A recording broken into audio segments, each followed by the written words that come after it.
Probably something everybody noticed, especially in comparison to the snow that we saw at the beginning of last week. This was the light powdery stuff, and that means snow ratios were a little bit higher than 10 to 1. We talked about snow ratios with that weather system at the start of last week that produced that heavy, wet snow for us.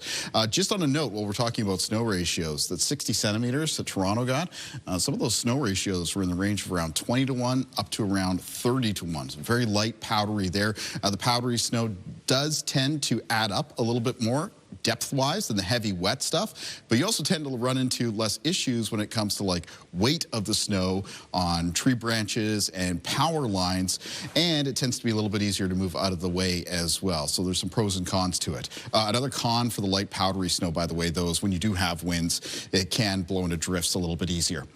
Taking a look at precipitation and winds for the rest of tonight, wind gusts will mostly be in the range of around 30 to 50 kilometers per hour. Those will be the wind gusts for tomorrow as well. The wind direction changes to become northwest. But you can see by around midnight, this is when the back edge that's currently in place through New England and parts of Quebec really starts to pull through the Maritimes. This is when some snowfall rates on average around the Maritimes could bump up a little bit.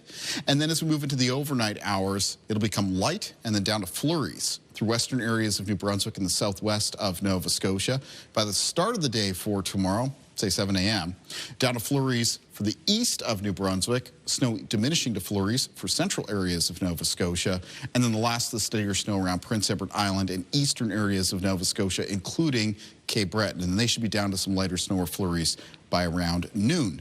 That does mean if we're looking at how the snow could be blowing around and reducing visibility, that your highest visibility conditions, your best visibility will be across much of the west of New Brunswick in the morning and the west of Nova Scotia, but maybe still low or reduced around parts of Prince Edward Island and the east of Nova Scotia, again, until what's left of that somewhat steadier snow moves off towards the northeast.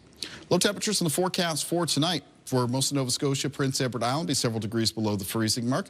Much of New Brunswick tonight looking at low temperatures between -12 and -17. So it's cold, and it's cold for tomorrow, so the snow isn't going to be undergoing any sort of miraculous melt around the Maritimes. Highs tomorrow in the north of New Brunswick between -8 and -10, and a similar range of high temperatures expected through central and southern parts of that province. Prince Edward Island on Tuesday with high temperatures between -5 and -9. Again, snowy morning expected for PEI, and then should be down to some flurries for the afternoon.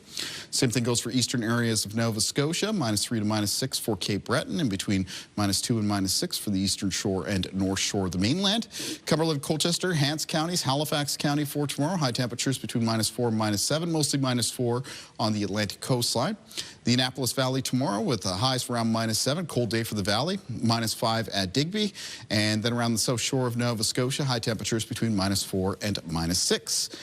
In the extended forecast for New Brunswick, the colder air remains in place right into the end of this week. There's a chance of flurries on Friday, and then temperatures moderate a little bit in the weekend, becoming seasonably cold, and then a chance of flurries on Monday of next week. Now, for Nova Scotia in the outlook, coming up through the end of this week, colder temperatures remain, a little bit colder than average. There's a chance of flurries on Friday and Saturday. Sunday, mix of sun and cloud, and then on Monday, we've got snow possible there.